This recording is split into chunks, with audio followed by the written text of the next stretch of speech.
78A,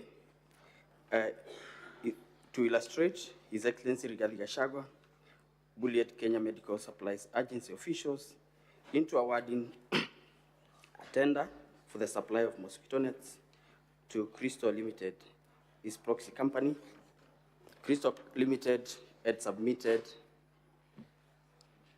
here it's written a fake bid document with the sole intention to fraudulently acquire public property. Dr. Mulwa,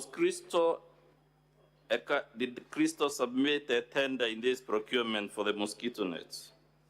Crystal did not submit a tender for this procurement, but was the local agent for a company called Shabika Impex Limited, which submitted bids, and part of the local documents, like the pesticide control board certificates, were actually submitted by Crystal in the tender document.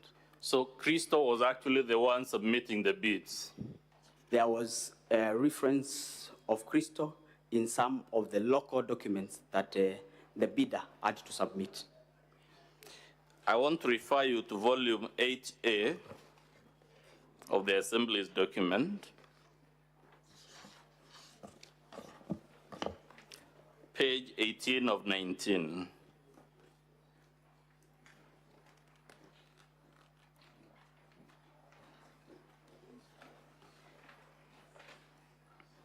Are you there, sir? Yes, I am. What is the title of that letter? His appointment as local agent for Duranet LLIN in Kenya. This Duranet, is it the mosquito net that was being procured? Or is it a different one? Duranet was a company that initially used to do that which changed to Shobika. And I think in this letter, it is Shobika writing to confirm that they have appointed Crystal as their sole local agent in the country. What does it say in the second paragraph?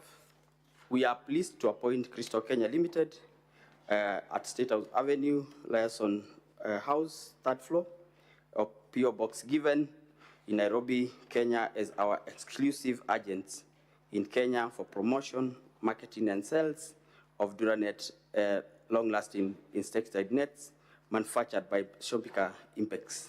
Page 17 of that document, what does the second paragraph say? There was a change of ownership for Duranet LLIN. Read it loud. And there is change of ownership for Duranet LLIN, which is alpha cypermethrin 0.55%, WW registration number PCB CR 0189. I'm referring to volume 8A, page 17. What does the second paragraph of that letter say? Can you read it in full? We have taken note of the change in ownership of Duranet LNIN from Clark Mosquito Control of USA to Shobika Impex Private Limited, India, and appointment of new agent, Crystal Kenya Limited. The documents we have so far read in volume 8A, sir, do they show a link between Shobika and Crystal Limited? Yes. Is Crystal Limited, to the best of your knowledge, connected to the Deputy President? From my affidavit, I did not know initially that there was a connection. Yes. But through a phone call from His Excellency the Deputy President and conversations between myself and his son.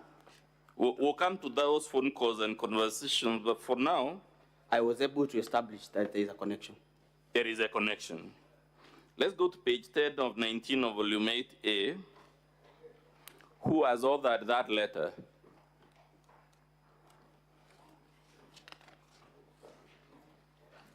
Page 10 of 19.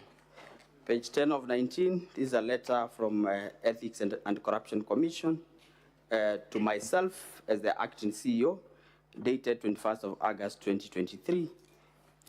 Is this a body that would authoritatively speak to matters of corruption in public procurement? Yes, it is. Is it authorized to investigate such matters? To the best of my knowledge, yes. Now, this letter, what was the letter asking you to do at page 10 of 19? The letter was giving recommendations for administrative action against procurement officers, Cosmas Rotich, Anton Chege, and Caroline Mugo, who are officers working in KEMSA and participated in the procurement of the mosquito nets. Towards the bottom of that letter, Roman 1, what does the Ethics and Anti-Corruption Commission tell you? It says, and I read, Mr. Speaker, sir, the Technical Evaluation Committee, here abbreviated TEC, recommended the award of tender to Shobika Impex Private Limited, yet their bid was paginated in pencil and what was not sequentially paginated contrary to instructions to tenderers, clause 20.3, which provided documents to be paginated using indelible ink and marked sequentially. Does that paragraph you just read show there was corruption or wrongdoing of any type in processing this tender? It does, Honorable Speaker. And who was benefiting from this manipulation of the tender? Shobika. Is that the same company that the Deputy President's company, Christo, is the local agent? Yes. Given those series of events, would it be fair for anyone to suggest the Deputy President did not have a hand in the procurement irregularities for this tender? I think I would say Shobika, yes, was irregularly being recommended for award of a tender without meeting the set criteria.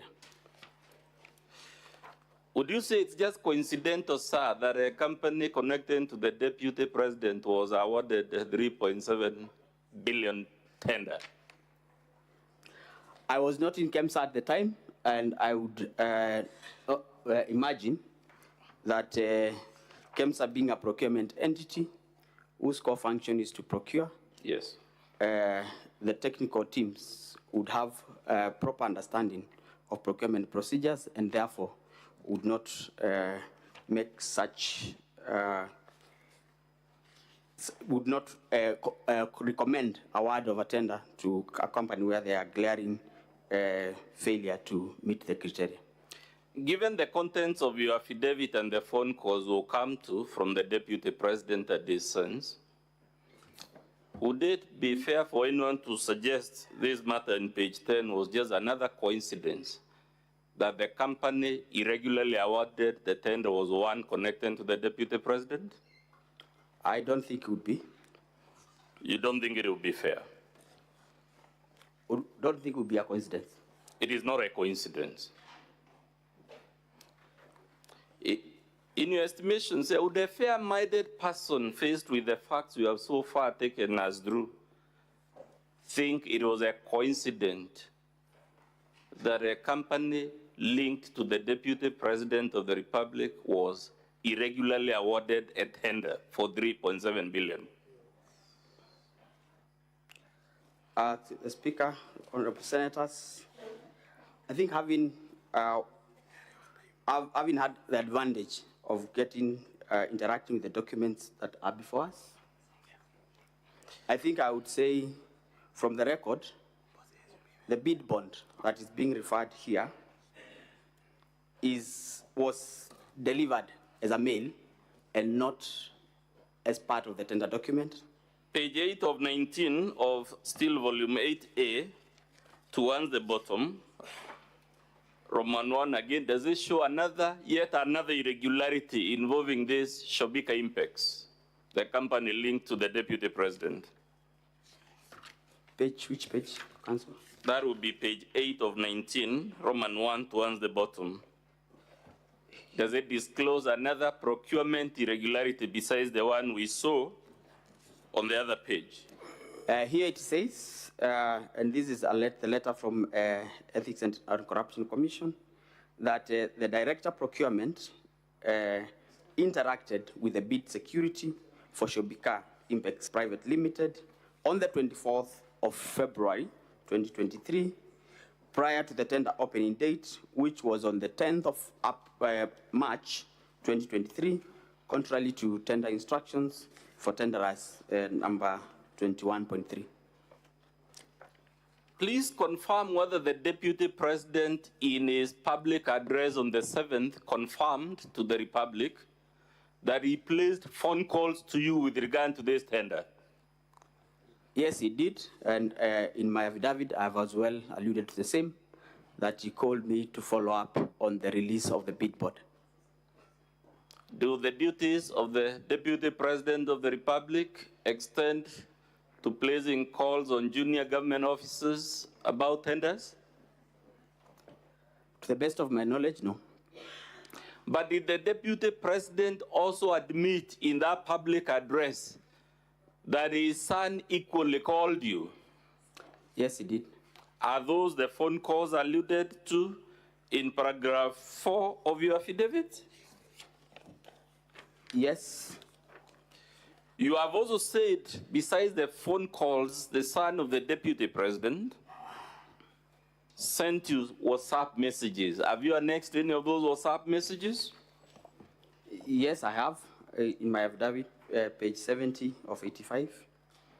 In those affidavits, in that page 70, who is the person indicated as sending you the message? Dr. Ikinu Rigathi. Who does he say he is contacting you on behalf of? He tells me that he's contacting me, he asked me to contact him when possible. There is a document for His Excellency that he's trying to collect. Was this document in your possession?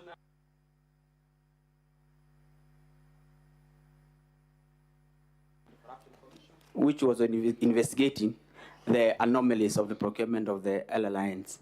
So the Deputy President and his son are pressuring you to surrender a procurement document under active investigation by the Ethics and Anti-Corruption Commission. Yes, Your Honor.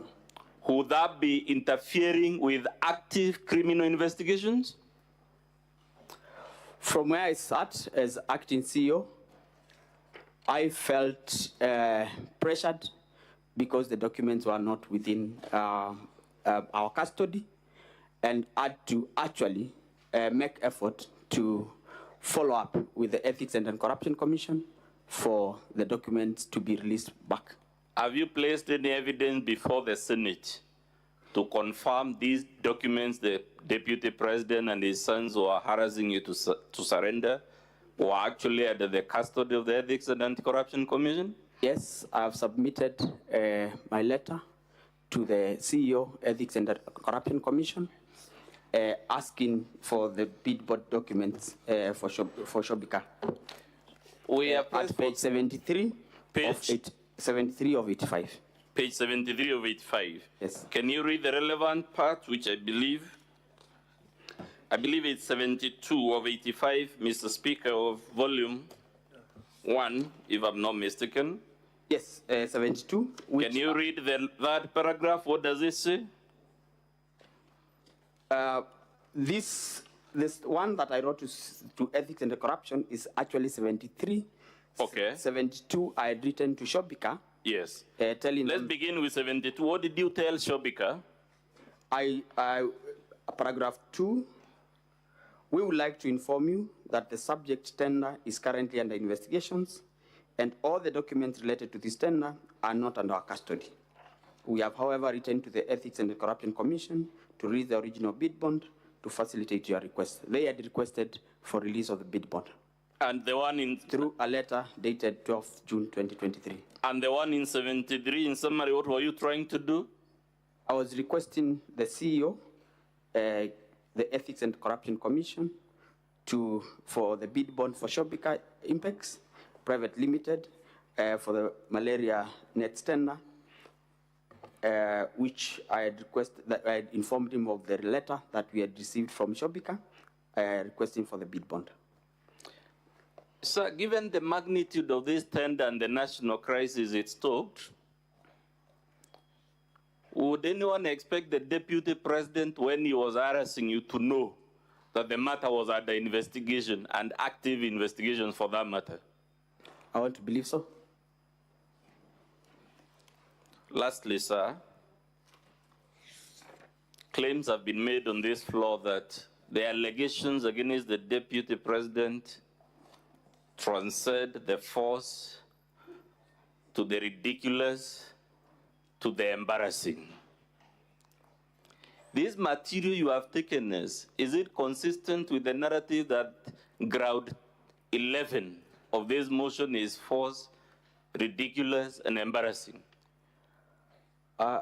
Through the Speaker, honorable senators, what I've presented before this House is the truth, nothing but the truth, and verifiable by document presented.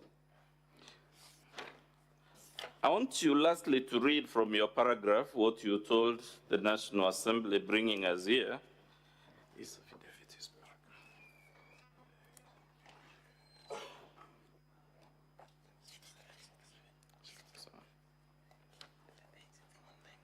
Can you read paragraph 6 of your affidavit, sir?